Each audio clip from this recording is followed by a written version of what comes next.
everyone, welcome to class 8 sessions of subject geography, and today we are going to discuss chapter number 6 and the chapter name is human resources. This is your third session. तो बच्चों हम लोग class 8 का subject geography discuss कर रहे हैं और इसमें हम लोग चैप्टर नंबर 6 डिस्कस कर रहे हैं. चैप्टर का नाम है ह्यूमन रिसोर्सेज और ये आपका थर्ड सेशन है. So let's start with it. तो बच्चों एक बार ब्रीफ रिकैप कर लेते हैं कि लास्ट क्लास में हम लोगों ने क्या क्या कंप्लीट कर लिया था and after that we will continue with our discussion. So in our last class we were talking about density of population. तो पॉपुलेशन डेंसिटी या डेंसिटी ऑफ पॉपुलेशन कहने का क्या मतलब है?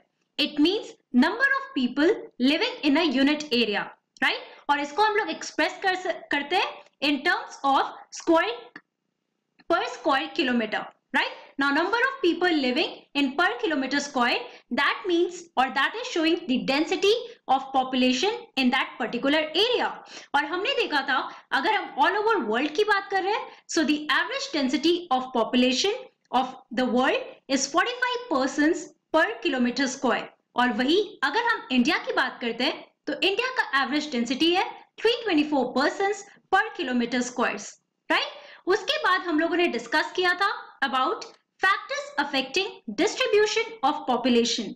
तो बच्चों हम लोगों ने डिस्ट्रीब्यूशन ऑफ पॉपुलेशन के बारे में अपने फर्स्ट सेशन में देखा था, जिसमें हमने देखा that there are some regions that are densely populated and there are some regions that are sparsely populated, right? So what are the factors that affects the distribution of population? इसमें हमने to major factors के बारे में पढ़ा. पहला है हमारा geographical factors और दूसरा है हमारा socio cultural and economic factors. तो इसमें हम लोगों ने पहले डिस्कस किया अबाउट द ज्योग्राफिकल फैक्टर्स और ज्योग्राफिकल फैक्टर्स में हमने देखा topography, climate, soil, water and minerals. They are the main factors that affects the distribution of population all over the world. और अगर हम लोग टोपोग्राफी की बात करते हैं so we learn that people they prefer to live in the plains region rather than the mountainous or the desert or the plateau region. और हम उसमें हमने देखा that the Ganga or the Gangetic Indo-Gangetic plain that is densely populated in India. Apart from that, वही अगर हम लोग mountainous regions की बात करते हैं, for example the Himalayas, Alps या Andes Mountains की बात करते हैं, तो वहां पे हम देखते हैं कि वो region काफी sparsely populated है, right? फिर हम लोगों ने क्लाइमेटिक कंडीशंस के बारे में बात किया, जिसमें हमने देखा that people they avoid living in the extreme climatic conditions, जहां पे क्लाइमेटिक कंडीशन काफी हॉट हो या फिर काफी कोल्ड हो. For example the polar regions Antarctica और पोलर और the cold regions of Canada and Russia. और अगर हम हॉट रीजन की बात करते हैं तो सहारा डेजर्ट या डिफरेंट रीजन्स में जहां पे भी डेजर्ट्स हैं, जहां पे बहुत ही हॉट क्लाइमेटिक कंडीशंस है, तो वहां पे आपको बहुत ही स्पार्स पॉपुलेशन दिखेगा. Okay, now in today's class, let's continue our topic of factors affecting the distribution of population. तो हमारा तीसरा ज्योग्राफिकल फैक्टर है सॉइल. तो बच्चों हम लोग टोपोग्राफी में देखे थे about the Indo Gangetic plain. तो यहाँ पर अगर हम लोग सॉइल की बात कर रहे हैं सो बेसिकली सॉइल में let's talk about the types of soils. और टाइप्स ऑफ सॉइल्स के बारे में अगेन आप लोगों ने अपने प्रीवियस क्लासेस में भी पढ़ा है कि हम जानते हैं एलुवियल सॉइल सबसे फर्टाइल सॉइल होता है. तो अगर हम लोग इंडो गैंगेटिक रीजन की बात कर रहे हैं, जैसे आप यहाँ पे मैप में भी देख सकते हो, तो ये रीजन आप देखो कि यहाँ पे जो सॉइल है that is alluvial soil, right? कि मेजॉरिटी में ये सॉइल यहाँ पे प्रेजेंट है and that is why this is the most fertile region and this is the most densely populated region. So fertile soils provide suitable land for agriculture.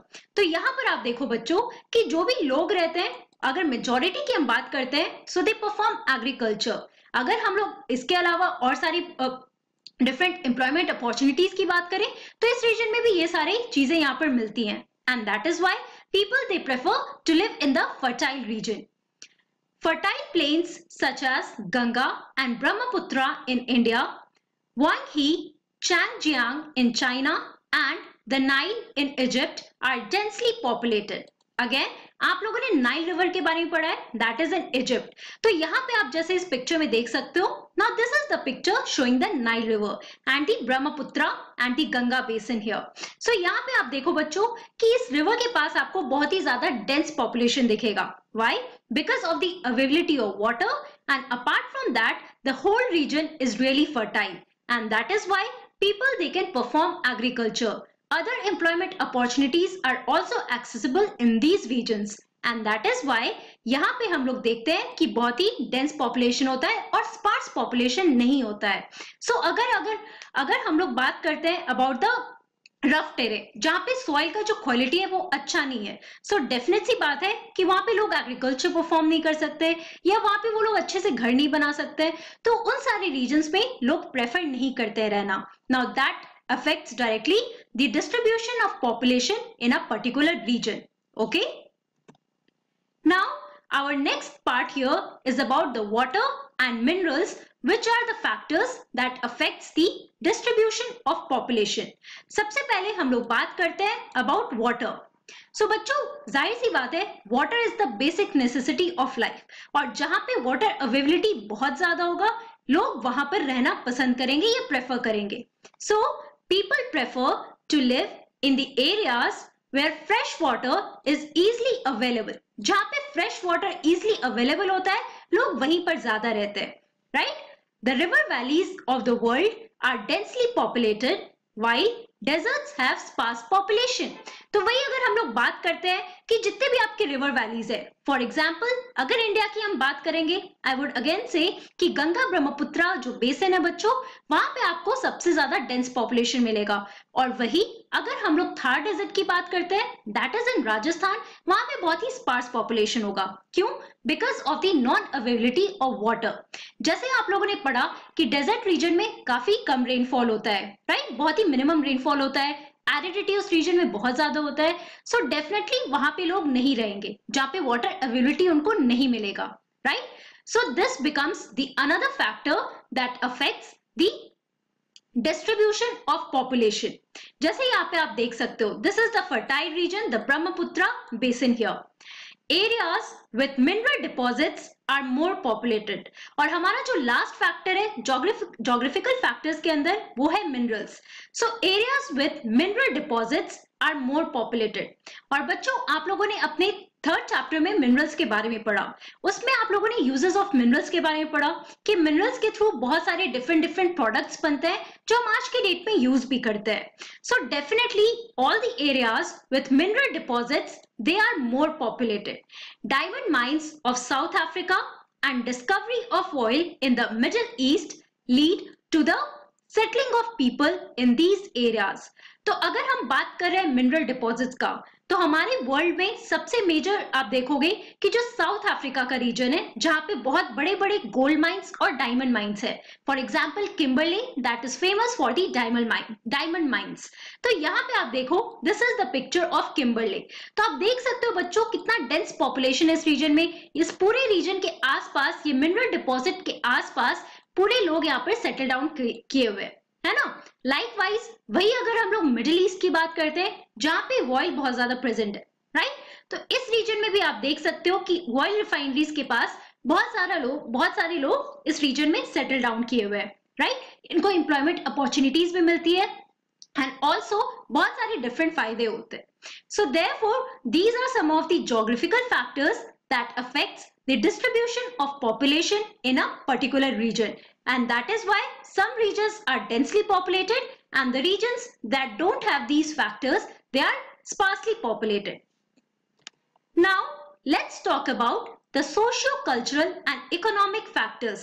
That is the second major factor responsible for the distribution of population. इसमें हम लोग पहले बात करेंगे social factors के बारे में. So, areas of better housing, education and health facilities are more densely populated. For example, अगर हम इंडिया की बात करते हैं तो इंडिया में पुणे, दिल्ली, मुंबई, ये सारे जो आपके इंपॉर्टेंट सिटीज है, बड़े बड़े सिटीज है बच्चों, जहां पे आपको better housing facilities, education facilities, health facilities easily मिलेंगे. तो वहां पे आप ऑब्जर्व करोगे कि वो रीजन डेंसली पॉपुलेटेड होता है. यहाँ पर जैसे आप देख सकते हो, this is the city of Pune. And here this is Delhi. तो इन दोनों रीजन में आप देखो कि बहुत बड़े बड़े बिल्डिंग स्टैब्लिश्ड हैं एंड ऑल्सो इंफ्रास्ट्रक्चर काफी अच्छा होता है इन सारे बड़े बड़े सिटीज का, हेल्थ फैसिलिटीज है जो इजिली एक्सेसिबल होते हैं लोगों के लिए। तो ये सारे इंपॉर्टेंट सोशल फैक्टर्स है जिसकी वजह से जहां पे ये सारी चीजें इजिली एक्सेसिबल हो जाती है लोगों के लिए, वहां पे लोग सेटल डाउन करने लगते हैं and that becomes more densely populated region there. Okay, the second factor here is cultural factor. So cultural factor की अगर हम बात करते हैं, सो प्लेसेस विथ रिलीजन और cultural significance attract people, right. तो अगर हम लोग बात करते हैं कि जिस जगह पे रीजनल रिलीजन या फिर कल्चरल सिग्निफिकेंस है उस रीजन का, तो वहां पे बहुत सारे लोग आते हैं, बहुत सारे पिलग्रिम्स आते हैं और वो जगह जो एक पिलग्रिमेज बन जाता है, राइट। सो फॉर एग्जाम्पल अगर हम इंडिया की बात करते हैं तो इंडिया में आप देखो Varanasi, that is Banaras, also Jerusalem and Vatican City are some of the major examples here. For example, अगर हम लोग बात करें वाराणसी का, यहाँ पर आप देख सकते हो कि इस रीजन का रिलीजियस सिग्निफिकेंस है या कल्चरल सिग्निफिकेंस है, इसलिए दूर दराज से सारे लोग यहाँ पर आते हैं and they offer worship to their god. Apart from that Jerusalem, okay, and the third here is Vatican City जहाँ पे पोप रहते हैं। Now let's talk about the economic factor here. Industrial areas provide employment opportunities, right. तो आप लोगों ने economic activities के बारे में पढ़ा है, आप लोगों ने इंडस्ट्रीज के बारे में पढ़ा है। अब इंडस्ट्रीज में बहुत सारे एक्टिविटीज होते हैं, मैन्युफैक्चरिंग के एंड ऑल्सो सर्विसेज के। सो अगर हम इंडस्ट्रियल एरियाज की बात कर रहे हैं तो जाहिर सी बात है industrial areas they provide employment opportunities to all the people and large number of people they are attracted to these areas because of the employment opportunities। different region से बहुत सारे लोग इन industrial areas में आके settle down करते हैं and that leads to the dense population there। For example, Osaka in Japan and Mumbai in India are two densely populated areas। यहाँ पे आप देख सकते हो this is the Mumbai city in India, जहां पे आप देखोगे कि बहुत ही ज्यादा डेंस पॉपुलेशन है because of the industrial areas present in this region here.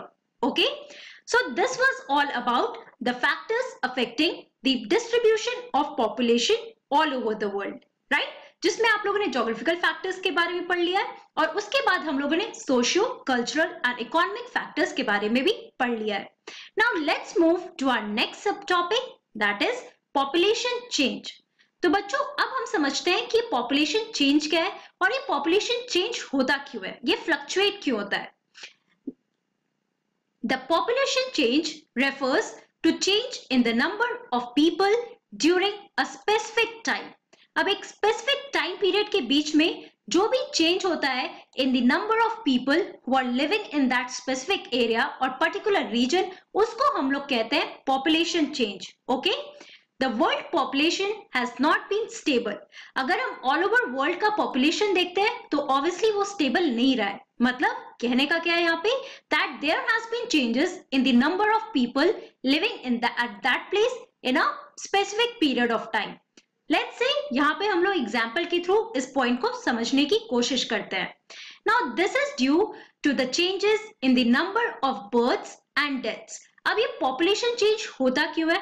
Obviously the main reason behind the population change is in the changes in the number of births and death. तो हर एक साल अगर हम देखते हैं तो अगर ज्यादा बर्थ हुआ या फिर कम बर्थ हुआ या ज्यादा डेथ रेट हुआ तो ये सारे रीजंस हो जाते हैं बच्चों that leads to the population change.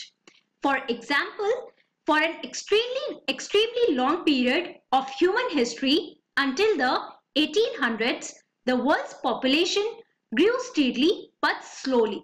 अगर हम लोग 1800 तक की बात करते हैं, now let's go back to the history, और वहां पे अगर हम वर्ल्ड पॉपुलेशन की बात कर रहे हैं तो यहाँ पर आप देखो कि 1800 तक क्या सीन था या क्या सिनेरियो था कि वर्ल्ड पॉपुलेशन जो था बच्चों वो धीरे धीरे बढ़ रहा था। It was slow and steady change. Okay, बहुत एब्रप्ट चेंज नहीं हो रहा था कि बहुत ज्यादा पॉपुलेशन या number of people who are living in that particular area वो बहुत ही ड्रास्टिकली चेंज हो रहा है, ऐसा नहीं हो रहा था।